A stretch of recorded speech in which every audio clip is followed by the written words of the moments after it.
نحمده ونستعينه ونستغفره ونؤمن به ونتوكل عليه ونعوذ بالله من شرور أنفسنا ومن سيئات أعمالنا من يهد الله فلا مضل له ومن يضلل فلا هادي له أشهد أن لا إله إلا الله وحده لا شريك له وأشهد أن سيدنا ونبينا ومولانا محمدا عبده ورسوله أرسله ربه بالحق بشيرا ونذيرا وداعيا إلى الله بإذنه وسراجا منيرا صلى الله تعالى عليه وعلى آله وصحبه وبارك وسلم تسليما كثيرا أما بعد فأعوذ بالله من الشيطان الرجيم بسم الله الرحمن الرحيم يا أيها الذين آمنوا قوا أنفسكم وأهليكم نارا وقودها الناس والحجارة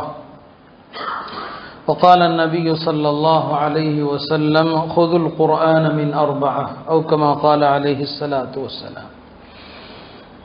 கண்ணியத்திற்குரிய அல்லாஹ்வின் நல்லடியார்களே, இந்த காலம் மாறி வரும் பருவகாலங்களில் கடுமையானதொரு கோடை காலம். கோடை காலம் என்றாலே நம்முடைய பிள்ளைகளுக்கெல்லாம் விடுமுறை காலமாகவும் இருக்கிறது. இந்த விடுமுறை காலங்கள் நம்முடைய பிள்ளைகளுக்கு அதை எப்படி பயனுள்ளதாக ஆக்குவது என்பதை குறித்து நாம் அதிக அக்கறை எடுக்க வேண்டும். ஏனென்றால் இந்த காலத்தில் நம்முடைய பிள்ளைகளை வழிப்படுத்துவதற்கு நெறிப்படுத்துவதற்கான ஒரு நல்ல அவகாசத்தை அல்லாஹ் தந்திருக்கிறான். மற்ற காலங்களில் காலையில் சென்றால் மாலையில் வீடு திரும்புகிறார்கள். நாம் அவர்களிடம் பேசுவதற்கு நேரம் இருக்காது. இந்த காலங்கள் நம்முடைய பிள்ளைகளை மார்க்க ரீதியிலே உருவாக்குவதற்கான ஒரு அழகான காலகட்டம். சில நேரங்களில் நாம் அவ்வாறு அவர்களை கவனிக்க தவறுகிற போது இந்த பருவத்திற்கே உரிய விளையாட்டுத்தனங்கள், அந்த விளையாட்டுத்தனங்கள் பல நேரங்களில் மோசமான விபத்துகளாக முடிந்து விடுகிறது இல்லையா? தாங்க முடியாத பல சோதனைகளில் சென்று முடிந்து விடுகிறது. கடந்த வாரமும் அத்தகைய ஒரு மோசமான ஒரு விபத்து நமது ஊரில் நடந்திருக்கிறது. நான் இங்கு இல்லாத ஒரு தருணம் அது. அவர்களுக்கு நாம் ஆறுதல் சொல்வதற்கு எவ்வளவு சொன்னாலும் அந்த வலி எவ்வளவு கடுமையானது என்பதை அந்த இடத்தில் இருப்பவர்களை தவிர யாராலும் உணர முடியாது.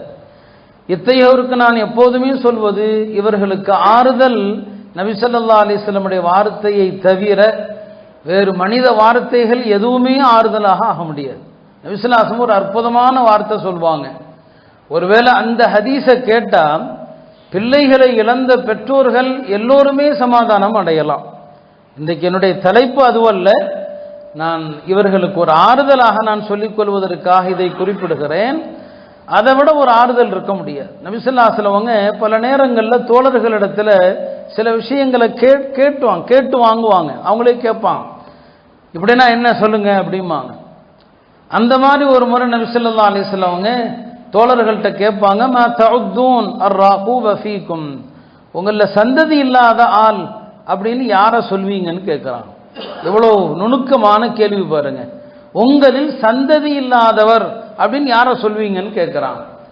உடனே எல்லாரும் என்ன பதில் சொல்லுவோமோ அதைத்தான் சஹாபாக்களும் சொன்னாங்க. யாருக்கு குழந்தை பாக்கியம் இல்லையோ அவர் சந்ததி இல்லாதவர் அப்படின்ட்டாங்க. இந்த மாதிரி நபி ஸல்லல்லாஹு அலைஹி வஸல்லம் பல நேரங்களில் சில விஷயங்கள் மக்களுடைய புரிதலில் ஒன்று இருக்கும்.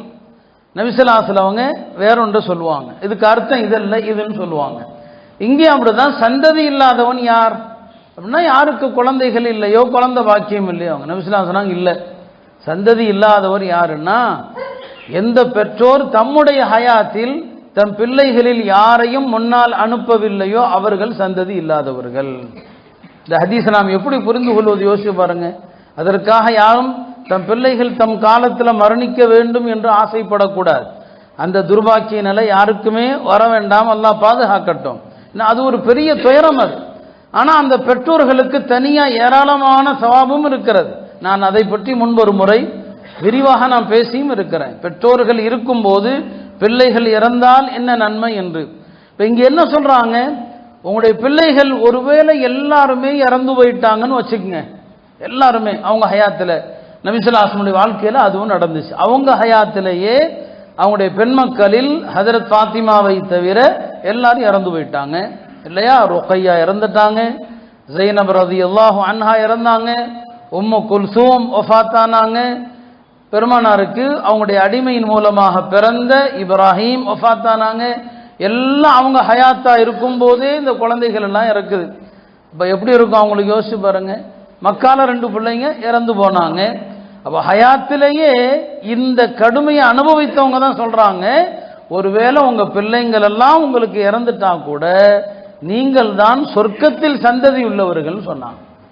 நீங்க தான் சந்ததி உள்ளவர்கள். முன்னால யார் அனுப்பிட்டாங்களோ பிள்ளைங்களை அவர் தான் சந்ததி உள்ளவர், அனுப்பாதவர் சந்ததியற்றவர்னு சொன்னாங்க. இந்த ஹதீஸ் இருக்கிறது பிள்ளைகளை இழந்தவர்களுக்கான ஒரு பெரிய ஆறுதல் இது. அதனாலதான் நான் சொன்னேன், நபி ஸல்லல்லாஹு அலைஹி வஸல்லம் வார்த்தை பெரிய ஆறுதலா இருக்க முடியும். ஒரு சஹாபி எப்போதும் பள்ளிக்கு வருவாரு, அவருடைய மகனோடு வருவாரு, ரொம்ப பாசமா அந்த பையனை கூட்டு வருவாரு, கூட்டு போவாரு. திடீரென்று சில நாட்கள் வரல, நபி ஸல்லல்லாஹு அலைஹி வஸல்லம் விசாரிக்கிறாங்க எங்க அவர் வரலன்னு சொல்லி. மகன் இறந்த துயரத்துல வராம இருக்கிறாருன்னு சொன்னாங்க. உடனே நபி ஸல்லல்லாஹு அலைஹி வஸல்லம் அவருடைய வீட்டுக்கு போனாங்க, அழகான ஒரு வார்த்தையை கேட்டாங்க, உன் பிள்ளை இந்த உலகத்திலே வாழ்ந்து உனக்கு கண்குளிர்ச்சியை தருவது அது உனக்கு மகிழ்ச்சியா, உனக்கு முன்னாலேயே இறந்து உன்னுடைய வருகைக்காக காத்திருந்து நீ இறந்தால் உனக்காக சொர்க்க கதவுகளை அவன் திறந்து விடுவான், அது உனக்கு மகிழ்ச்சியான்னு கேட்டான். அவ்வளவுதான். அந்த சஹாபி தன் துயரத்தை எல்லாம் மறந்துட்டான். யா ரசூலல்லாஹ், என் பிள்ளை என் மகன் எனக்கு முன்னால் சொர்க்க வாசலில் நின்று கொண்டு எனக்காக கதவை திறப்பான்னு சொன்னா அதுவே எனக்கு மகிழ்ச்சின்னு சொன்னான். அதே போலத்தான் இந்த பிள்ளைகளை இழந்து வாடுகிற அந்த பெற்றோருக்கும் நாம சொல்றோம், இன்ஷா அல்லாஹ் இந்த பிள்ளைகளும் உங்களுடைய சொர்க்கத்து கதவுகளை திறந்து விடக்கூடிய பிள்ளைகளாக இருப்பாங்க. அதனால நாம இந்த மாதிரி துயரங்கள்ல ஆறுதல், ரசூல் ஸல்லல்லாஹு அலைஹி வஸல்லம் வார்த்தை தான் ஆறுதலாக இருக்க முடியும். இப்ப இந்த மாதிரி ஒரு துயரங்கள், இந்த வாலிப பருவம், இந்த 11 வயதுன்னு சொல்றாங்களே, ஒரு 10 வயதிலிருந்து ஒரு 22 வயதிற்குட்பட்ட ஒரு காலம், டீனேஜ்னு சொல்றாங்க இல்லையா, அந்த பருவம் அப்படிதான். என்னதான் அறிவுரைகள் சொன்னாலும் விபத்து நடக்கிற அந்த நொடி பொழுது நடக்கும் வரை அவர்களுக்கு ஒரு அலட்சிய போக்கு தான். எவ்வளவு விபத்துகளை தொலைக்காட்சியில பார்த்தாலும் சரி, செய்திகள் வழியாக கேட்டாலும் சரி, இங்க ஆக்சிடென்ட் அங்க என்ன சொன்னாலும் அவனுக்கு நடக்கிற நொடி வரைக்கும் அவர்கள் நம்புவதில்லை. இதான் இந்த பிள்ளைகள், எல்லா பிள்ளைகள். இதை நான் இறந்து விட்ட அந்த பிள்ளைகளுடைய பெற்றோர்களை காயப்படுத்த நான் சொல்லலை, அல்லாஹ் பாதுகாக்கட்டும். நான் பொதுவாக சொல்றேன், இந்த வயது அப்படிப்பட்ட வயது. அப்படியானால் அந்த பிள்ளைகளை பக்குவப்படுத்துகிற ஒரு பொறுப்பு நமக்கு இருக்கா இல்லையா?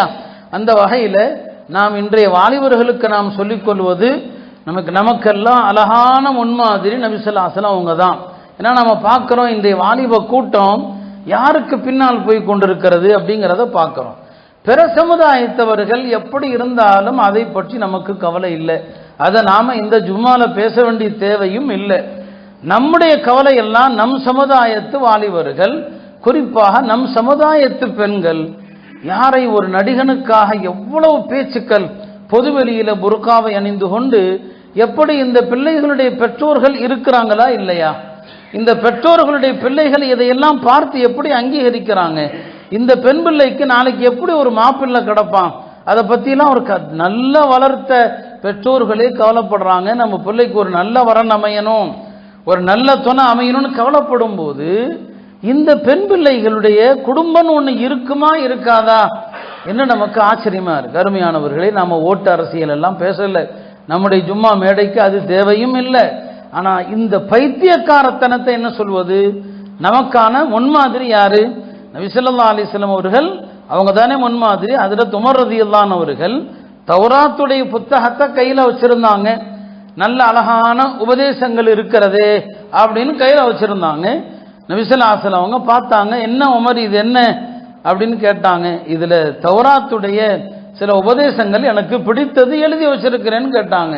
நபி ஸல்லல்லாஹு அலைஹி வஸல்லம் அவங்க கடுமையாக என்ன வார்த்தை சொன்னாங்க? அமுத்தஹவ்விகூன ஃபீஹி யப்னல் ஹத்தாப், ஹத்தாபுடைய மகனே நீ என்ன தௌராத்தில் மூழ்கி இருக்கிறாயான்னு கேட்டான். தௌராத்தில் நீ மூழ்கி இருக்கிறாயா? அதை விட தெளிவான தூய வேதத்தை நான் கொண்டு வந்திருக்கிறேன். இப்போது மூசா உயிரோடு இருந்தாலும் நான் கொண்டு வந்த குர்ஆன் தான் அவருக்கும் வேதமே தவிர தௌராத் அல்லன்னு சொன்னாங்க. மூசாவுக்கே வழிகாட்டி நபி ஸல்லல்லாஹு அலைஹி வஸல்லம் அவங்க தான் அப்படின்னு சொன்னா, அத்தகைய ஒரு சமுதாயம் தௌராத்தை எடுக்க, இத்தனைக்கு அதுவும் அல்லாஹ்வுடைய வேதம், அந்த தௌராத்தை படிக்கிறத நபிசுல்லாஹ் கண்டிச்சாங்கன்னா, இந்த உம்மத்து ஒரு நடிகனுக்காக கடும் வெயில்ல கூடுகிறது, வெயில்ல நபிசுல்லாஹ் வெளியே போகக்கூடாதுன்னு சொன்னாங்க. கடுமையான வெயில் காலத்துல மார்க்க சட்டம் என்ன, லுஹர கொஞ்சம் பிற்படுத்துங்கன்னு சொல்லுவாங்க.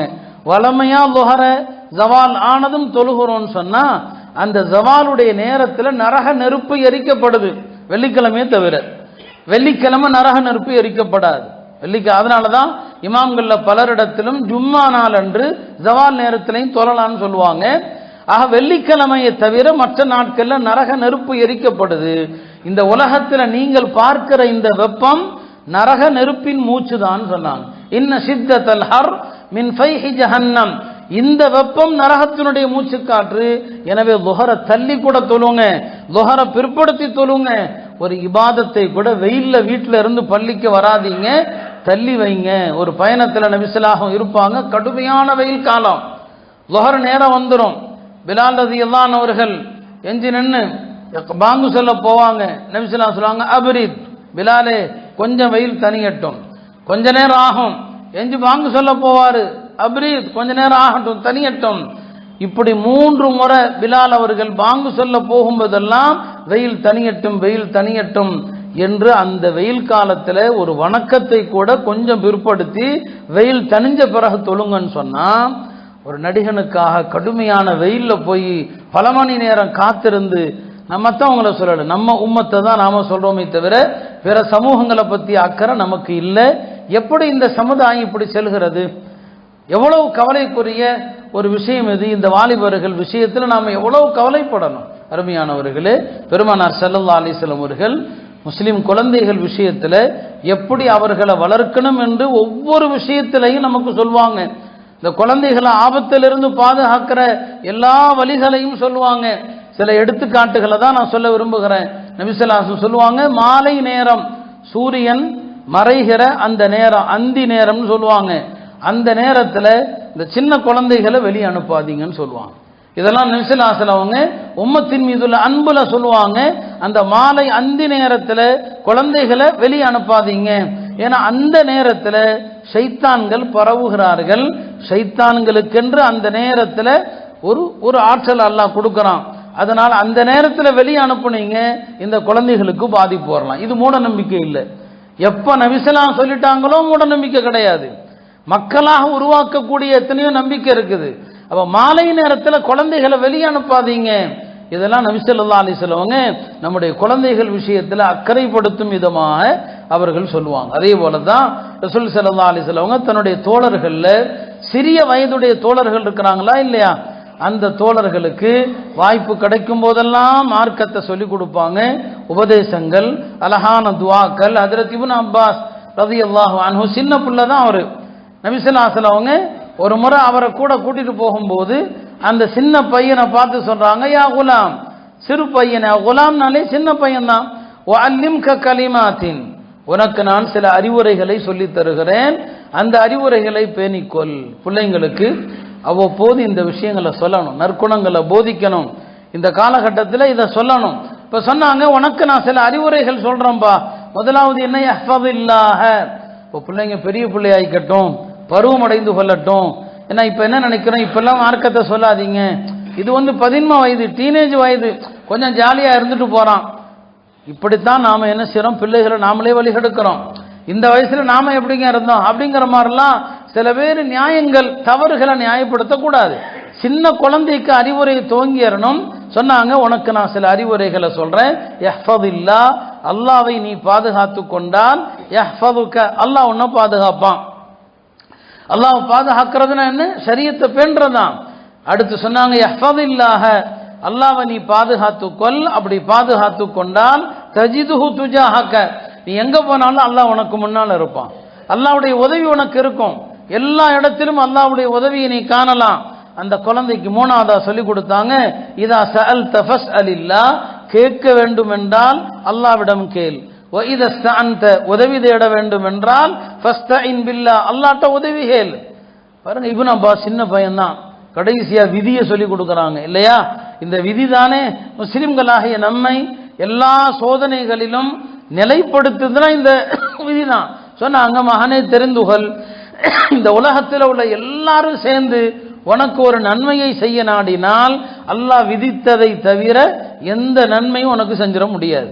இந்த உலகத்தில் உள்ள எல்லாருமே சேர்ந்து உனக்கு ஒரு தீமை செய்ய நாடினால் அல்லாஹ் நாடியதை தவிர எந்த தீங்கும் விளைவிக்க முடியாதுன்னு சொல்லிட்டு சொன்னாங்க. இந்த உலகத்தில் நடக்கிற எல்லாமே ருஃபியத்தில் அக்லாம், பேனாக்கள் எழுதி முடிக்கப்பட்டு விட்டது. ஓ ஜஃபத்தி சுஹுஃபு, ஏடுகள் எல்லாம் காய்ந்து உலர்ந்து விட்டன.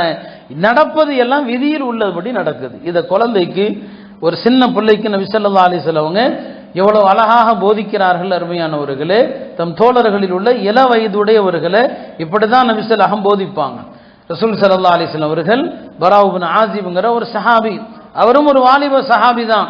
அவருக்கு நபி ஸல்லல்லாஹு அலைஹி வஸல்லம் சில துஆக்கள், இரவு நேர துஆக்களை கற்றுக் கொடுக்குறாங்க. அருமையானவர்களே, பிள்ளைகளுக்கு இந்த கோடை காலத்தில் முதல்ல நீங்க தெரியணும், நம்ம பெரியவர்களுக்கே தெரியறதில்ல. இப்போ குழந்தைகளை பற்றி நாம் என்ன சொல்றது? பரா இப்னு ஆசிப் அவரும் ஒரு வாலிபர் தான். பெருமானார் ஸல்லல்லாஹு அலைஹி வஸல்லம் அவர்கள் அந்த சஹாபிக்கு சொல்லுவாங்க, இரவுல நீ படுக்கைக்கு வந்தால், இரவுல படுக்கைக்கு வந்தேன்னு சொன்னா ஒரு அழகான துவாவை சொல்லி கொடுத்தாங்க. அது ரொம்ப அற்புதமான ஒரு துவா. நாமெல்லாம் அந்த துவாவை சொல்லிக்கொள்ள முயற்சிக்க மாட்டோம். காலமெல்லாம் ஏதாவது ஒன்று, அதையும் நம்மில் பலர் சொல்றாங்களா இல்லையான்னு தெரியாது. ஆனால் ஹதீஸில் அப்படி இல்லை. நீங்க இரவுல படுக்கைக்கு போனால் என்னென்ன சொல்லணுங்கிறத பல சஹாபிகளுக்கு பல துவாவை சொல்லி கொடுப்பாங்க.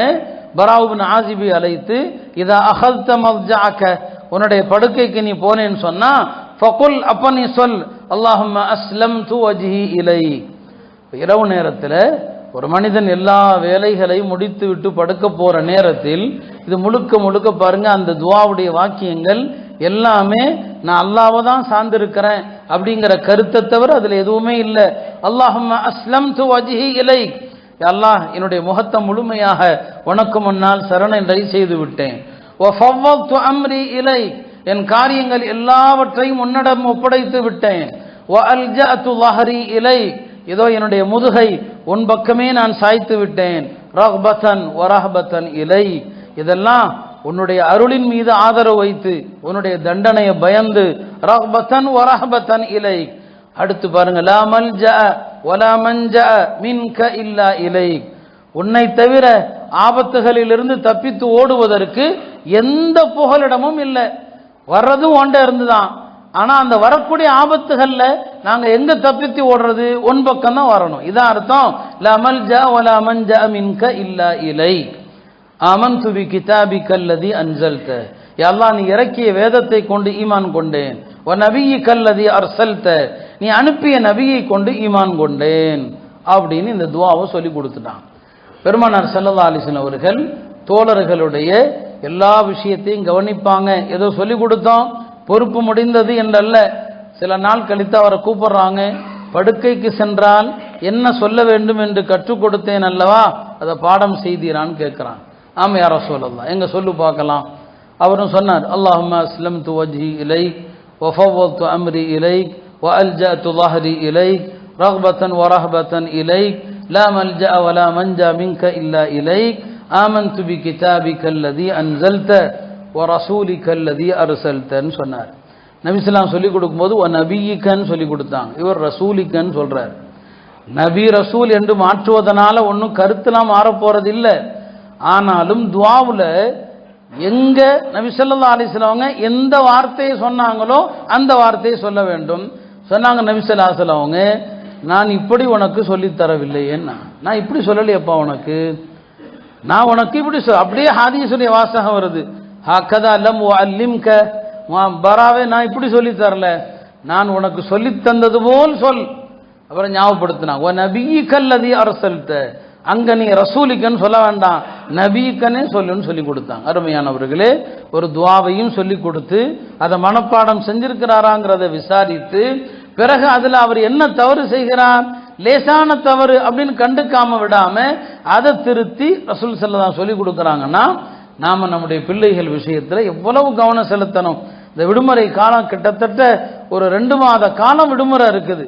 எத்தனை இந்த மாதிரி துஆக்களை கற்றுக்கொள்ளலாம், எவ்வளவு அழகான விஷயங்களை வீட்டில் கற்றுக் கொடுக்கலாம். நல்ல ஆலிம்கள்ட்ட பிள்ளைகளை அனுப்பி இந்த விடுமுறை காலத்தில் ஆலிம்களோட அவங்களுடைய ஹித்மத்தில் பிள்ளைங்களை ஈடுபடுத்தணும் இல்லையா. நபி ஸல்லல்லாஹு அலைஹி வஸல்லம் மதீனா முனவ்வரா வந்தபோது உம்மு சுலைம் ரலியல்லாஹு அன்ஹா தன்னுடைய சின்ன பையன் தான் அனஸ் அவங்க. பெருமானார் வஃபாத்தாகிற நேரத்திலே அவருக்கு வயது 19-20 தான். அப்போ மதீனா வந்தபோது என்ன வயசு இருக்கும் யோசிச்சு பாருங்க. உம்மு சுலைம் என்ன சொன்னாங்க, எல்லாரும் உங்களுக்கு அன்பளிப்பு கொடுக்குறாங்க, என்னிடம் அன்பளிப்புக்கு எதுவும் இல்லை, என் மகனை உங்க ஹித்மத்தில் வச்சுக்கங்க.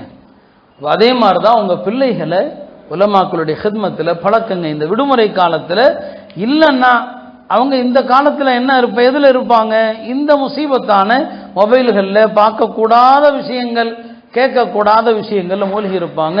அருமையானவர்களை இது போன்ற துவாக்களை கற்றுக் கொடுத்து அதை மனப்பாடம் செய்ததை உறுதிப்படுத்தி அழகான முறையில் உச்சரிக்க வைங்க. இப்போ எல்லார் கையிலையும் ஃபோன் வச்சுருக்கீங்க. நான் சொன்ன இந்த துவாவை நீங்கள் நினச்சா ஆடியோவோ கேட்கலாம் இல்லையா, அதை எழுத்து வடிவத்தில் பார்க்கணுன்னா பார்க்கலாம், எல்லாமே இருக்குது. நல்லதற்கும் அதை பயன்படுத்தலாம். ஒரு 3-4 தடவை கேட்டால் இந்த அழகான துவாவை நீங்கள் ஓதலாம். இந்த துவாவை ஓதுனா என்னங்க கிடைக்கும், நபிஸல்லல்லாஹு சொன்னாங்க, அவரை பார்த்து இதை ஓதிட்டு நீ படுத்து அந்த இரவு நீ இறந்து விட்டால் நீ இஸ்லாத்தின் மீது இறந்தவன் ஆவாயின்னு சொன்னான். முஸ்லீமாக நீ மரணித்தவன் சொன்னான். எத்தனை பேர் இரவுல இறக்குறாங்க இல்லையா, திடீரென்று இறக்குறாங்க. நேற்று பேசணும், இன்னைக்கு நைட்டு இல்லை, நேற்று வீட்டில் இன்னைக்கு கபூர்ல. அப்படிப்பட்ட ஒரு வாழ்க்கை தான் நம்முடைய இந்த உலக வாழ்க்கை.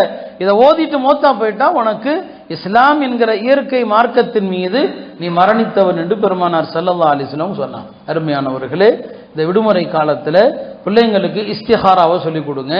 நபி ஸல்லல்லாஹு அலைஹி வஸல்லம் ஒரு காரியத்தில் முடிவெடுக்க முடியாமல் இதை செய்வதா வேண்டாமா என்ற ஒரு சூழ்நிலை இருந்தால் அதில் அல்லாட்டையே நம்ம கேட்கணும், யா அல்லாஹ் இதில் நான் எதை தேர்வு செய்வது, அதுக்கு பேர் தான் இஸ்திகாரா.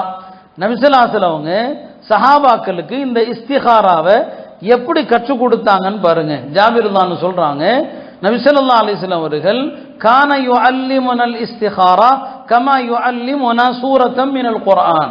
குர்ஆன்ல உள்ள ஒரு சூறாவை சொல்லி கொடுக்கிற மாதிரி, குல் ஹுவல்லாஹ்வை சொல்லி கொடுக்கிற மாதிரி எங்களுக்கு நபி ஸல்லல்லாஹு அலைஹி வஸல்லம் இஸ்திகாராவை சொல்லி கொடுப்பாங்க. இன்னைக்கு நம்மில் இஸ்திகாராவை பற்றி பல பல தவறான எண்ணங்கள் நமக்கு நாமே வச்சுக்கிட்டோம். இஸ்திகாராவை நமக்கு நாமே வச்சுக்கிட்டோம். இஸ்திகாராவுக்கு இந்த நேரம் அப்படின்லாம் ஒன்றும் இல்லை. இஸ்திகாராவுக்கு இஸ்திகாரா செஞ்சுட்டு கனவுல வரணும் அப்படின்லாம் ஒன்றும் இல்லை. அதெல்லாம் பெண்கள் மசாயில்கள். கனவுல வர்றது கனவே குழப்பம். கனவுல போய் ஏற்கனவே குழப்பத்தில் தான் இஸ்திகாரா செய்கிறான். இஸ்திகாரா யார் செய்வாங்க, குழப்பத்தில் செய்வாங்க. கனவு என்பதே குழப்பம்தான். கனவுக்கான அர்த்தம், கனவுக்கான விளக்கம் என்பது கண்டிப்பாக எல்லாராலையும் அதை கணிக்கவே முடியாது, எல்லாராலையும் அதை சொல்லவே முடியாது. அதனால கனவு மூலமாகலாம் விளக்கம்லாம் கிடைக்காது. இஸ்திகாராவுடைய முறை என்ன சொல்லிக் கொடுக்குறான் நபி ஸல்லல்லாஹு அலைஹி வஸல்லம். எப்படி இஸ்திகாரா செய்ய வேண்டும், நீங்க அவங்க சொன்ன மாதிரி செஞ்ச பிள்ளைங்களுக்கு சொல்லிக் கொடுங்க. எதை செய்யணும், தடுமாற்றத்தில் இருக்கிறானா, ஏன்னா இப்போ பிள்ளைங்க +2 முடிச்ச பசங்க இருப்பாங்க.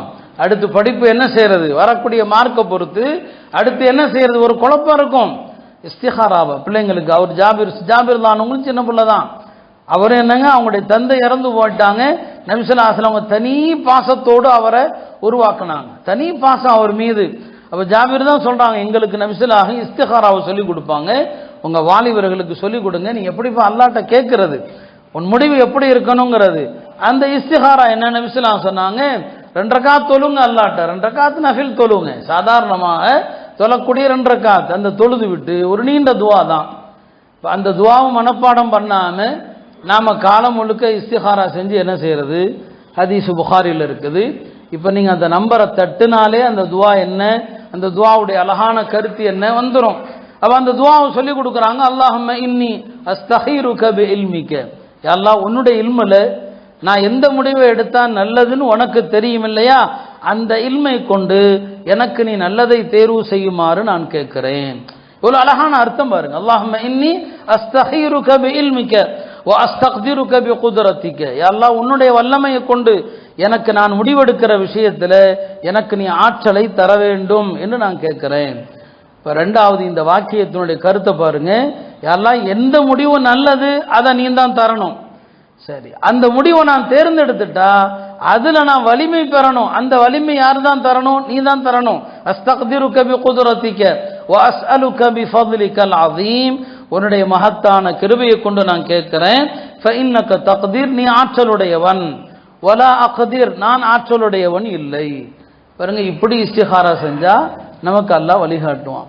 நீ ஆற்றலுடையவன், வலா அக்தீர், எனக்கு ஆற்றல் கிடையாது, இன்னக அன்த அல்லாமுல் குயூப், நீதான் எல்லா மறைவான விஷயங்களையும் மறைவான ஞானங்களையும் அறிந்தவன் என்று சொல்லிவிட்டு அல்லாஹும்ம யா அல்லாஹ் இன் குன்த தஅலம் அன்ன ஹாதல் அம்ர், நீங்க எந்த பிரச்சனைக்கு அல்லாஹ்ட்ட இஸ்திகாரா செய்றீங்களோ, யா அல்லாஹ் உனக்கு தெரிந்தால் இந்த பிரச்சனை நான் எந்த முடிவெடுக்க போகிறேனோ இந்த விஷயம் ஹைரன் லி, அது எனக்கு நன்மையாக இருந்தா, ஃபீ தீனி என்னுடைய மார்க்கத்தில், ஆஷி என்னுடைய உலக விஷயத்தில், வாகிபத்தி அம்ரி என்னுடைய எல்லா முடிவுகளிலும் அது எனக்கு நல்லதாக இருக்குமேயானால் அந்த காரியத்தை ஃபக்துர்ஹுலி, அதை எனக்கு நீ முடிவு செய். எப்படி கேட்கணும் பாருங்க, அந்த காரியத்தை எனக்கு நீ விதி முடிவு செய். வயஸ்ஸிர்ஹுலி, அந்த காரியத்தை எனக்கு லேசாக்கு. மூணாவது சொல்றாங்க பாருங்க, சும்ம பாரிக் லி ஃபீ, அந்த காரியத்தில் எனக்கு பரக்கத் செய். உங்களை எத்தனை பேர் இந்த துவா ஓதி இஸ்திகாரா செஞ்சிருக்கீங்க சொல்லுங்க. இந்த துவாவில் இதான் முக்கியம். இந்த காரியம் எனக்கு நல்லதா இருந்தா, என்னுடைய தீனுக்கு, என்னுடைய துனியாவுக்கு, என்னுடைய எல்லா காரியங்களுடைய முடிவுக்கு நல்லதா இருந்தா இந்த காரியத்தை எனக்கு விதித்து லேசாக்கி எனக்கு பரக்கத் செய். இந்த காரியம் எனக்கு தீங்காக இருந்தால், என்னுடைய தீனுக்கோ உலகத்திற்கோ என்னுடைய மற்ற விவகாரங்களுக்கோ தீங்கா இருந்தா அந்த விஷயத்தை விட்டு என்ன தூரமாக்கு, என்ன விஷயத்தை விட்டு அதை தூரமாக்கு. இதாங்க நபி ஸல்லல்லாஹு அலைஹி வஸல்லம் அவங்க சொல்லி கொடுத்தது. இந்த காலங்களில் இது மாதிரியான சுன்னத்தான அழகான துவாக்கள் பிள்ளைகளுக்கு சொல்லிக் கொடுங்க. எந்த விஷயத்தில் உனக்கு குழப்பமா அல்லாஹ்விடத்துல உது செய்து 2 ரக்காத்தை என்னங்க தொழுதுட்டு இப்படி அல்லாஹ்ட்ட கேட்டீங்கன்னா உங்க உள்ளத்துல அல்லாஹ் ஒரு தெளிவான முடிவை ஏற்படுத்துவான். அதான் இஸ்திகாரா. நீங்க இஸ்திகாரா செஞ்சுட்டு படுக்கணும், இஸ்திகாரா செஞ்சுட்டு கனவு வரணும் என்று நபி ஸல்லல்லாஹு அலைஹி வஸல்லம் அவங்களும் சொல்லல, சஹாபாக்களும் சொல்லி தரல. அருமையானவர்களே, இப்படி நபி ஸல்லல்லாஹு அலைஹி வஸல்லம் தோழர்களை வழி நடத்துவான். பெருமானார் ஸல்லல்லாஹு அலைஹி வஸல்லம் காலத்துல மதீனாவுக்கு வெளியிலிருந்து மார்க்கத்தை கற்றுக்கொள்ள பலரும் வருவாங்க. அப்படி வந்தவர்கள் ஒருத்தர் மாலிக் இப்னு ஹுவைரிஸ், பெருமானாருடைய தோழர்கள்ல அவரும் ஒரு வாலிப தோழர் தான். அவரும் சில தோழர்களும் சேர்ந்து அவங்க ஊர்ல இருந்து மதீனாவுக்கு வர்றாங்க, வெளியூர்ல இருந்து வர்றாங்க. அவரே சொல்றாரு, வனஹனு ஷபபா, நாங்கெல்லாம் வாலிபர்கள் வந்து மதீனால 20 நாள் தங்கி இருக்கிறாங்க. 20 நாட்கள். அந்த 20 நாட்கள் என்ன, நபி ஸல்லல்லாஹு அலைஹி வஸல்லம் அவங்கள்ட்ட இருந்து பிரதானமா தொழுகை கற்பது. நபி ஸல்லல்லாஹு அலைஹி வஸல்லம் அவங்க அந்த வாலிபர்களை எல்லாம் சஃப்ல நிக்க வைக்கிறாங்க. தனக்கு பின்னால நில்லுங்க. சஃப்ல யார் முதல்ல நிக்கணும், அடுத்த சஃப்ல யார் நிக்கணும் அப்படின்லாம் கூட நபி ஸல்லல்லாஹு அலைஹி வஸல்லம் தர்த்தீப் சொல்லி இருக்கிறாங்க. சில நேரங்கள்ல இவங்களுக்கு முதல்ல தொழுகை கற்றுத்தரணுமா, இந்த வாலிபர்களை எல்லாம் முதல் சஃப்ல நிறுத்திங்கப்பா, நான் தொழுகிறத எல்லாம் பாருங்க அப்படின்னு சொல்றாங்க. ஒரு 10 நாள் ஓடுது, 15 நாள் ஓடுது. நபி ஸல்லல்லாஹு அலைஹி வஸல்லம் அவங்கள பார்ப்பாங்க, விசாரிப்பாங்க, என்னப்பா நல்லா இருக்கீங்களான்னு சொல்லி. ஒரு 20 நாள் ஆகுது. எல்லாம் வாலிபர்கள் தானே, அந்த ஊரு தேட்டம் வந்துருச்சு வாலிபர்கள் முகத்துல. நபி ஸல்லல்லாஹு அலைஹி வஸல்லம் கேட்குறாங்க, என்னப்பா எல்லாம் ஒரு மாதிரியா இருக்கிறீங்க, யார சொல்லலாம் ஊருக்கு போகணும்னு ஆசையா இருக்குது. வந்து 20 நாள் ஆச்சு, ஊருக்கு போகணும். அவரே சொல்றாரு ஊருக்கு போறாங்கிற என்ன வந்துருச்சு. அப்படியா, சரிப்பா ஊருக்கு போங்க, நான் சொல்றதை கேட்டுக்குங்க. என்னிடம் இருந்து என்ன கட்சிங்களோ அதையெல்லாம் உங்க குடும்பத்தாருக்கும் கற்றுக்கொள்ளுங்க. அல்லிமூஹுன்ன, இதையெல்லாம் அவங்களுக்கும் சொல்லிக் கொடுங்க. ஓ முருஹுன்ன, நான் சொல்லித்தந்த கடமைகளை அவர்களுக்கும் உத்தரவிடுங்க. அடுத்து ஒரு அழகான வாக்கியம் சொன்னாங்க, வஸல்லு கமா ரஅய்துமூனி உஸல்லி. இந்த 20 நாள் நான் எப்படி தொலை கண்டீர்களோ அதே மாதிரி ஊர்ல போய் தொழுங்க. என்னை எப்படி தொலை கண்டீர்களோ அதே மாதிரி ஊர்ல போய் தொழுங்க என்று நபி ஸல்லல்லாஹு அலைஹி வஸல்லம் அவர்கள் அந்த வாலிபர்களுக்கு தொழுகையை சஃப்ல நிறுத்தி கற்றுக் கொடுத்து அனுப்புறாங்க. நாம தொழுகையை கூட சரியா கற்றுக்கொள்வதில்லை இல்லையா? சஃப்ல நிக்கிற விஷயத்திலிருந்து, யார் யார் எப்படி தொழ வேண்டும் என்பதிலிருந்து, நம்முடைய தொழுகையை கூட நாம செய்யறதில்லை. நபி ஸல்லல்லாஹு அலைஹி வஸல்லம் அந்த தொழுகையை தான் சொன்னாங்க, போய் சரியா கத்துக்குங்க. அருமையானவர்களே, இப்படி பெருமானார் ஸல்லல்லாஹு அலைஹி வஸல்லம் அவர்கள் வாலிபர்கள் விஷயத்துல எல்லா விஷயத்திலையும் கவனம் செலுத்துவாங்க. மேலும் நபி ஸல்லல்லாஹு அலைஹி வஸல்லம் வாலிப சஹாபாக்களை ஊக்கப்படுத்துவாங்க. நம்மள்கிட்ட அந்த ஊக்கப்படுத்துற விஷயம் இருக்கணும். உதாரணமா, நம்ம பிள்ளைங்கள்ல யாராவது குர்ஆன் மனப்பாடம் பண்ணியிருக்கிறாங்க, அது கொஞ்சமோ முழுமையாகவோ, அந்த பிள்ளைங்கள்ட்ட குர்ஆனை ஓதுப்பா கேட்குறோம் என்று குர்ஆன் ஓத சொல்லணும். நபி ஸல்லல்லாஹு அப்படிலாம் செய்வாங்க. உபய் இப்னு கஅப் பெருமானாருடைய தோழர்கள்ல குர்ஆன் சிறப்பாக ஓதக்கூடிய தோழர். ஒரு நாள் நபி ஸல்லல்லாஹு அலைஹி வஸல்லம் அவர்கிட்ட வர்றாங்க, வந்து சொன்னாங்க, உபய் அவர்களே, எனக்கு சூரா பையினாவை ஓதி காட்டுவீராக. பையினா எது? லம் யகுனில் லதீன கஃபரு மின் அஹ்லில் கிதாப். இதை ஓதி காட்டுங்க, அல்லாஹ் தான் ஏவினா, எனக்கு நீங்க ஓதி காட்டுமாறுன்னு சொல்லி. அவருக்கு ஆர்வம், தாங்க முடியல. அல்லாஹ் என்னுடைய பேரை சொன்னானா? ஆமா, உங்க பேரை சொன்னான். அவர் அழுது கொண்டே ஓதி காட்டினார். இப்னு மஸ்ஊத் அவரும் குர்ஆனுடைய சிறந்த காரிகள்ல ஒருத்தர். ரசூல் ஸல்லல்லாஹு அலைஹி வஸல்லம் சொல்லுவாங்க, ஹுதுல் குர்ஆன மின் அர்பஆ, 4 நபித்தோழர்கள் இவர்கள்ட்ட இருந்து குர்ஆனை கற்றுக்கொள்ளுங்கள். இப்னு மஸ்ஊத், முஆத் இப்னு ஜபல், உபை இப்னு கஅப், சாலிம் மௌலா அபி ஹுதைஃபா. இந்த காலகட்டத்தில் இதையெல்லாம் பிள்ளைங்களுக்கு சொல்லிக் கொடுங்க. சஹாபாக்கள்ல மிகச்சிறந்த 4 காரிகள் யாரு? இந்த மாதிரி போட்டிகள் இதெல்லாம் பிள்ளைங்களுக்கு ஹதீஸ்ல இதிலிருந்து எடுத்து 4 சிறந்த அந்த காரிகள் யாரு அப்படின்னு சொல்லி விடுங்க. அப்ப நபி ஸல்லல்லாஹு அலைஹி வஸல்லம் ஒரு நாள் இப்னு மஸ்ஊத் இடத்துல வந்தாங்க. வந்து சொன்னாங்க, இப்னு மஸ்ஊத் அவர்களே, எனக்கு சூரத்துன் நிசாவை ஓதி காட்டுங்கன்னாங்க. நிசா சூரா எது? திருமணத்தில் ஓதக்கூடிய முதல் வசனம் தான் அதனுடைய வசனம். யா அய்யுஹன்னா சுத்தகு ரப்பக்கும் அல்லதி ஹலகக்கும் மின் நஃப்ஸின் வாஹிதா. இந்த சூரா ஓதுறாரு, ஓதிக்கிட்டே வர்றாரு இப்னு மஸ்ஊத். அவர் பெருமானார் ஸல்லல்லாஹு அலைஹி வஸல்லம் என்ன செய்யறாங்கன்னு கூட அப்படி பார்க்கவே இல்லை. அவர் அப்படியே ரசித்து ஓதிட்டு வர்றாரு.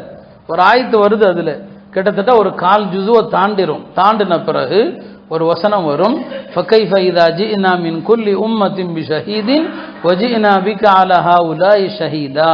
அந்த ஆயத்தில் அல்லாஹ் நபி ஸல்லல்லாஹு அலைஹி வஸல்லம் அவங்களை பார்த்து சொல்லுவான், முன் சென்ற எல்லா நபிமார்களிலிருந்தும் அல்லாஹ் அந்த நபிமார்கள் அந்த உம்மத்திற்கு என்ன செஞ்சாங்க அப்படிங்கிறதுக்கு நாம சாட்சிகளை எழுப்புவோம். எல்லா உம்மத்திலிருந்தும் ஒரு சாட்சியை நாம கொண்டு வருவோம். சரிங்களா? வஜினா பிக அலா ஹாஉலாஇ ஷஹீதா, உங்களையும் சாட்சியாக எழுப்புவோம் இவர்களுக்குன்னு அல்லாஹ் சொல்றான். இப்னு மஸ்ஊத் இந்த ஆயத்தை ஓதும் போது ஏதோ ஒரு சினுங்கிற சத்தம் கேட்குது. சினுங்கிற சத்தம் கேட்குது. என்னடா சத்தம்னு பார்த்தா நபி ஸல்லல்லாஹு அலைஹி வஸல்லம் அவங்க தாடி நனையும் அளவிற்கு அழுதுருக்கிறாங்க. அவங்களுடைய தாடியே நனைஞ்சு போச்சு, அந்த அளவுக்கு அழுதுருக்கிறாங்க. ஆக நபி ஸல்லல்லாஹு அலைஹி வஸல்லம் அவங்க இப்போ நாம இந்த காலங்களில் பிள்ளைகளை 4 பேர்த்த கூப்பிட்டு ஓதுங்கம்மா, குர்ஆன் ஓதுங்க, அந்த பிள்ளைகளை பாராட்டணும், அந்த பிள்ளைகளை என்ன செய்யணும்? வாழ்த்தணும். இது பெருமானார் ஸல்லல்லாஹு அலைஹி வஸல்லம் பழக்கம். நபி ஸல்லல்லாஹு அலைஹி வஸல்லம் அவர்கள் எல்லா சஹாபாக்கள்கிட்டையும் இருக்கிற திறமைகளை தனித்தனியா சொல்லுவாங்க. இவர்கிட்ட என்ன திறமை, இவர்கிட்ட என்ன திறமை. யமன் நாட்டுக்கு அபூ உபைதாவை அனுப்புறாங்க. யமன் நாட்டு இருக்கு. அப்போ அபூ உபைதாவை அந்த நாட்டுக்கு அனுப்புகிற நேரத்தில் அங்குள்ள மக்கள் எத்தனையோ சஹாபாக்கள் இருக்க இவரை அனுப்புறாங்களே. நபி ஸல்லல்லாஹு அலைஹி வஸல்லம் சொன்னாங்க, ஹாதா அமீனு ஹாதிஹில் உம்மா, அபூ உபைதா என்னுடைய உம்மத்தில் வாய்மையாளர். அவர்கிட்ட அமானிதம்ங்கிற குணம் ரொம்ப சிறப்பாக மேலோங்கி இருக்குது, அவரை நான் உங்கள்கிட்ட அனுப்புகிறேன் என்று பெருமானார் ஸல்லல்லாஹு அலைஹி வஸல்லம் அவர்கள் சொன்னாங்க. அருமையானவர்களே, நம்முடைய குழந்தைகளுக்கு இந்த சஹாபாக்கள் அவங்களுடைய வரலாறுகளை சொல்லணும், குழந்தைகள்கிட்ட உள்ள திறமைகளை ஊக்குவிக்கணும். இந்த காலகட்டங்களில் அதைத்தான் நம்ம செய்யணும். அதே மாதிரி தான் எந்த ஒரு விஷயத்திலையும் ஒரு விஷயம் நமக்கு தெரியாது அப்படின்னா தெரியாதுங்கிறத நாம ஒத்துக்கொள்ளணும். தெரியாதுங்கிறது என்ன கிடையாதுங்க, ஒரு குறை கிடையாது. பெரியவர்களுக்கும் அதுதான். இன்னைக்கு என்ன ஒரு நோய்னா, யாராவது எதையாவது கேட்டுட்டா நமக்கு தெரியலங்கிறது பெரிய பலவீனமா போயிடுமோ அப்படின்னு நாம நினைக்கிறோம். எல்லாருமே அப்படிதான் நினைக்கிறோம். யாரா இருந்தாலும் சரி, ஆலிம்களா இருக்கட்டும், ஒரு சட்டம் கேட்கப்படுது, தெரியலங்க, பார்த்து தான் சொல்லணும். என்னை விட சிறந்தவங்கள்ட்ட நான் கேட்டு தான் சொல்லணும்.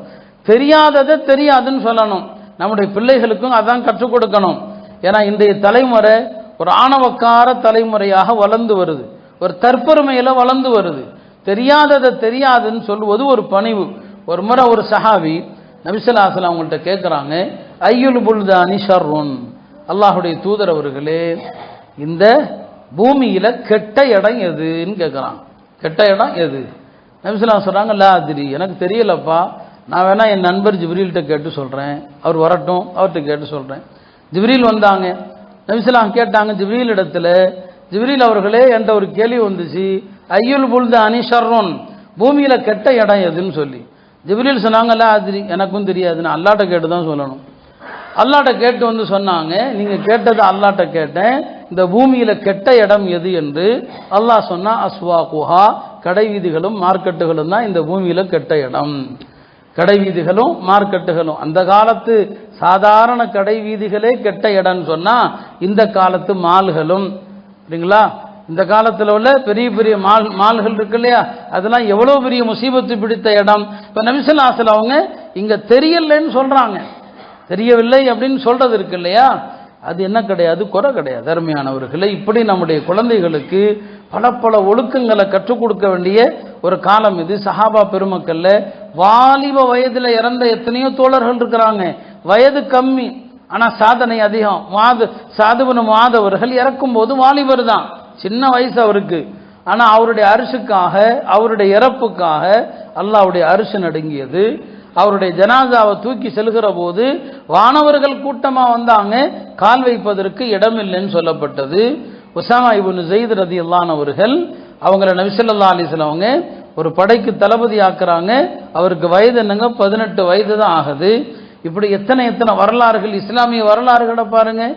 தாத்தாரியர்களை, முகலாயர்களை அடக்கிய சைஃபுத்தீன் குதுஸ் அவர் என்னங்க இறக்கும் போது 40 வயசு கூட ஆகல, 40 வயசு ஆகல. சாதனைகளுக்கு வயது முக்கியம் அல்ல இல்லையா? தேவபந்துடைய நிறுவனர் மௌலானா காசிம் நானூத்தவி சின்ன வயசுல இறந்தாங்க இல்லையா? ஆனா அவங்களுடைய சாதனையை பாருங்க. இன்னைக்கு லட்சம் மக்கள் தேவபந்திலிருந்து ஆலிமாக வெளியேறி உலகம் முழுக்க சாதனைகள் செஞ்சாங்க. 50 வயசை கூட மௌலானா காசிம் நானூத்தவி தொடரல. இப்படி உலமாக்கல்ல ஒரு பட்டியலை நான் போட்டேன்னு சொன்னா வாழ்ந்த காலம் சொற்பம், ஆனா செய்த சேவைகள் அதிகம். எனவே நம்முடைய பிள்ளைகளுடைய ஆயுள் காலம், அவங்களுடைய கால நேரங்கள், அதையெல்லாம் நாம இந்த வரலாறுகள் அழகான விஷயங்களை சொல்லி அவர்களை உருவாக்கணுமே தவிர இந்த காலத்தை நாம வீணாக்கிற கூடாது. அதே போல நம்முடைய குழந்தைகளுக்கு அவங்களுடைய உடை, அவங்களுடைய முடி, இதெல்லாம் எப்படி இருக்கணும்? மார்க்கம் அழக விரும்புகிற மார்க்கம் தான். நபி ஸல்லல்லாஹு அலைஹி வஸல்லம் சொல்லுவாங்க, இன்னல்லாஹ ஜமீல், அல்லாஹ் அழகானவன், யுஹிப்புல் ஜமால், அழக விரும்புறான். எந்த அளவுக்கு சொல்லுவாங்க? முடி வச்சிருந்தா முடிய அழகா வைங்க. மன் கான லஹு ஷஅருன் ஃபல்யுக்ரிமுஹு. உலகத்தில் யாராவது சொல்லுவாங்களாங்க? முடி வச்சிருந்தா முடிய என்ன செய்யுங்க, கண்ணியப்படுத்துங்கள். முடி வச்சிருந்தா முடியை கண்ணியப்படுத்துறதுனா என்ன அர்த்தம்? அந்த முடிக்கு என்ன தேய்க்கணும்? முடி பரட்டையா இருக்கக்கூடாது, அந்த முடியை தலை சீவணும். மார்க்கம் தலை வார சொல்லுது, அழகான முறையில் தலை சீவணும். எப்பவுமே தலை சீவி கொண்டே இருக்கக்கூடாது. இன்னைக்குள்ள பசங்க அப்படிதான், எங்கட போனாலும் என்ன செய்யும், ஒரு கண்ணாடி இருந்தால் சீப் எடுத்து சீவிட்டு இருப்பான். ரோட்டில் போயிட்டு இருப்பான், ஒரு சலூன் கடையை பார்த்தா உள்ள போய் தலை சீவிட்டு இருப்பான். இது ஹதீஸ்ல நஹா அனி தரஜுல், எந்நேரமும் தலை சீவுறது தடுக்கப்பட்டிருக்குது. இது ஹதீஸ்ல நஹா அனில் இர்ஃபா, எந்நேரமும் தலை சீவிட்டே இருக்கக்கூடாது. ஆனா முடி களைஞ்சிருக்குது, முடி அங்கும் இங்குமாக இருக்குது. அங்க நபி ஸல்லல்லாஹு அலைஹி வஸல்லம் சொல்றாங்க, இப்படி முடிய வைக்காதீங்க, முடியை சீவுங்க, முடியை அழகுபடுத்துங்க. நம்முடைய மார்க்க அழக விரும்புது, அழகான ஆடைகள், அழகான தோற்றங்கள், மார்க்க அதை விரும்புது. ஆனால் அதே நேரத்தில் நம்முடைய உடை அலங்காரமோ முடி அலங்காரமோ நடிகர்களை போல பாவிகளுடைய அமைப்பில் இருக்கக்கூடாது. இன்னைக்கு முடி வெட்டுறது இவ்வளோ அலங்கோலமாக முடி வெட்டுறான், அது பார்க்கறதுக்கு முதல்ல நல்லாவா இருக்குது. ஒரு சைடு பூரா முழுக்க குறைச்சிட்றான், இன்னொரு பக்கம் குப்பையாட்டம் நடுவில் வச்சிருக்கிறான். ஹதீஸில் அது தடுக்கப்பட்டிருக்குது. முடியில கொஞ்சத்தை குறைச்சி கொஞ்சத்தை வைக்கிறது. அதுக்கு கஸான்னு சொல்லப்படும். அதுக்கு என்னங்க கஸா என்று சொல்லுவாங்க. பசங்களை பேச அதான் நபி ஸல்லல்லாஹு அலைஹி வஸல்லம் தடுத்தாங்க. அவன் இன்னைக்கு பாருங்க நடுவுல குப்பை மாதிரி வச்சிருக்கிறான், சைட்ல பூரா ஒதுக்கி இருக்கிறான். இது இஸ்லாமிய முறையும் அல்ல, இது நடிகர்களுடைய கலாச்சாரம் இது. எனவே அருமையானவர்களே, இந்த மாதிரியான முடிவைக்கிற விஷயங்கள் இருக்கிறது, அதை விட்டும் நம்முடைய பிள்ளைகளை என்ன செய்யணும், தடுக்கணும். இப்படி எத்தனையோ விஷயங்கள் நம்முடைய பிள்ளைகளுக்கு இந்த விடுமுறை காலங்களில் சொல்லலாம். அவங்க தவறு செஞ்சா எப்படி திருத்த வேண்டும், அதையும் நபி ஸல்லல்லாஹு அலைஹி வஸல்லம் நமக்கு அழகா வழிகாட்டுனாங்க. பிள்ளைகளுடைய தவறை கண்டிக்கிற விதம், எந்த தவறை லேசா சொல்லணும், எந்த தவறை கடுமையாக கண்டிக்கணும். நபி ஸல்லல்லாஹு அலைஹி வஸல்லம் வாழ்க்கையில அதற்கும் முன்மாதிரி இருக்குது. ஒரு வாலிபர் விபச்சாரத்துக்கு அனுமதி கேட்கிறார். நபி ஸல்லல்லாஹு அலைஹி வஸல்லம் அங்க கடுமையாக கோவப்படலை. ஏன்னா வயதை பார்ப்பாங்க, வாலிபர் என்பதை பார்ப்பாங்க. இதே கேள்வி ஒரு வயதானவர் கேட்டிருந்தா அங்க வேற மாதிரி பதில். ஆனா இங்க கேட்கிற ஒரு வாலிபர் தான், விபச்சாரத்துக்கு அனுமதி இருக்குதான்னு சொல்லி நபி ஸல்லல்லாஹு அலைஹி வஸல்லம் அவருடைய கேள்வியின் நோக்கத்தை புரிஞ்சாங்க.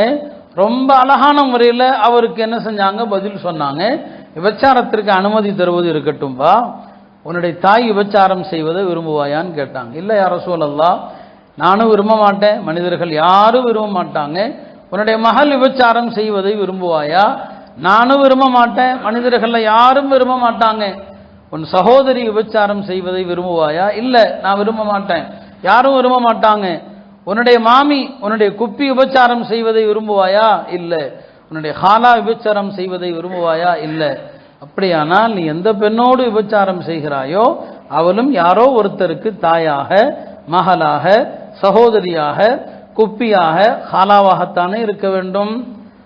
அவ்வளோதான், அப்படியே அமைதியாயிட்டார். அவருடைய மார்பில் கை வைத்து அல்லாஹும்ம மக்ஃபிர் தம்ப வதஹிர் கல்ப வஹஸ்ஸின் ஃபர்ஜ, யா அல்லாஹ் இவருடைய பாவத்தை மன்னிப்பாயாக, வதஹிர் கல்பஹு இவருடைய உள்ளத்தை சுத்தப்படுத்துவாயாக, வஹஸ்ஸின் ஃபர்ஜஹு இவருடைய கற்பை பாதுகாப்பாயாக. அவ்வளோதான். அந்த சஹாபி தூய்மையான மனிதராக ஆயிட்டார். அல்லாஹ்வுடைய தூதர் ஒவ்வொரு விஷயத்திலேயும் நமக்கு அழகான முன்மாதிரியாக வழிகாட்டினாங்க. எனவே இந்த வாலிப சமூகத்தை இந்த விடுமுறை காலங்களில் தவறான பாதைகளில் செல்லாம இல்லையா, போகக்கூடாத இடங்களுக்கு போய் தங்களை தாங்களே அழிவுக்குள்ளாக்காம, மார்க்கத்தில் லா துல்கு பி ஐதீக்கும் இலா தஹ்லுகா, உங்களை அழிவு பாதைக்கு அழித்து செல்லக்கூடாது. தற்கொலை எப்படி கூடாதோ, எங்க ஆபத்து இருக்குதுன்னு தெரியுதோ அந்த இடத்துக்கு போகவும் கூடாது. நபி ஸல்லல்லாஹு அலைஹி வஸல்லம் அதையும் நமக்கு தடுத்திருக்கிறாங்க. ஒரு மனிதனுக்கு உடல் நலம் சரியில்லை, தண்ணீரை பயன்படுத்தினால் உடல் நலம் பாதிக்கப்படும் சொன்னா தண்ணியை பயன்படுத்தக்கூடாது, தைமம் தான் செய்யணும். அவர் குளிக்கக்கூடாது, குளிப்பு கடமையான, தைமம் செய்யணும். ஏன்னா ஒரு மனிதன் தன்னைத்தானே மாய்த்து கொள்ளக்கூடாது. ஒரு சஹாபி குளிர்காலத்தில் அப்படிதான் தைமம் செஞ்சு தொழுதாரு. என்னன்னு கேட்கப்பட்டது, அல்லாஹ் உங்களை நீங்களே கொல்லக்கூடாதுங்கிறான்னு சொன்னான். எனவே அருமையானவர்களே, விடுமுறை அழகான ஒரு வாய்ப்பு, அழகான சந்தர்ப்பம். இந்த சந்தர்ப்பத்தில் மார்க்க அறிஞர்களோடு குர்ஆனை கற்றுக்கொள்வது, துஆக்கள், திக்ருகள், மார்க்க சட்டங்கள், இதையெல்லாம் நம்முடைய பிள்ளைகளுக்கான அரிய வாய்ப்பாக பயன்படுத்துங்க. நீங்களே அவங்கள எல்லா இடத்துக்கும் அனுமதி கொடுக்காதீங்க. எங்கேயாவது டூர் போகணும்னா பெரியவங்க கூட போங்க, பிள்ளைங்களை தனியாக அனுப்பாதீங்க. ஏன்னா இந்த பருவம் அவனுக்கு யோசனை எல்லாவற்றையும் அழிச்சிரும். அவன் அந்த நேரத்தில் எல்லாத்தையும் மறந்துடுவான். நாம அவர்கள் கூட போய் தான் எல்லா விஷயத்தையும் அப்படி சுற்றி, மார்க்கத்தில் அதுக்கும் அனுமதி இருக்குது. டூர் போகலாம், சுற்றி பார்க்கலாம், மார்க்க வரம்புகளோட, அதுவும் ஜாயிது தான். எனவே இந்த விடுமுறை காலத்தை வீணாக்க கூடாது. எல்லாம் அல்லாஹ் நம்முடைய வாலிபர்களுக்கு நல்ல புத்தியை தந்து பெரியவர்கள் வழியிலே நடப்பதற்குரிய தௌஃபீகை தருவானாக. இந்த நடிகர்களுக்கு பின்னால் செல்லாமல் அல்லாஹ் அவர்களை பாதுகாத்து அருள் புரிவானாக. வாஹிரு தஅவானா அல்ஹம்துலில்லாஹி ரப்பில் ஆலமீன்.